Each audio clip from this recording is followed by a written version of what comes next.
Кыргызстан менен Кытай Эл Республикасынын ортосунда инвестициялык долбоорлор жүзөгө ашырыла баштады. Учурда Кыргызстандагы буга чейин каражаттын тартыштыгынан улам токтоп калган бир топ көмүр карьерлерин жандандыруу башталгандыгы кабарланды. Тактап айтканда, ачык ыкма менен жер үстүнөн казыла турган көмүр гендери жана жер астынан шахталык ыкма менен казыла турган көмүр гендери боюнча келишимдер түзүлүүдө. Бүгүнкү күндө инвесторлор менен келишим коюлган 70-30-60-40% бул эч кандай белгилебейт. Биз жерди Кытай тарапка же инвестор тарапка же башка бирөөлөр тарапка берилет деген.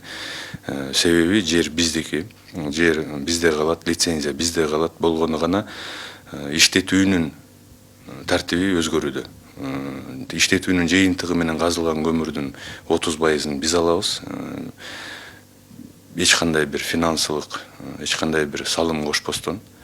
Ошон үчүн бирден бир максаты ошону түшүндүрүү, жеткизүү. Кыргыз көмүр ишканасы өлкө ичиндеги 13 көмүр кенин иштетүү үчүн лицензия алган. Учурда аларды иштетүүнү жолго коюу аракеттери көрүлүүдө. Ал үчүн чет өлкөлүк инвесторлорду тартуу максатталып, Кытай тарап менен 4 келишим түзүлгөнүн билдирүүдө. Мына ушуга байланыштуу тоо-кен адистери экологдор пайыздык катыштарын маңызын чечмелеп берүү максатында чогулушту. Чет өлкөлүк инвесторлор менен түзүлгөн келишимдерден улам буга чейин коомчулукта туура эмес өңүттөгү маалыматтар тараган эле. Тийиштүү адистер такталбаган маалыматтарды четке кагып төгүндөп жатышат. Бул башталып жаткан долбоорлор өлкөгө оң пайдасын тийгизет деген ишенимдерин билдиришүүдө. Инвестор көмүрдү казып 70%-ын мындай подземный разработка да, жер астынан казууда 70-30, открытыйларда 40-60.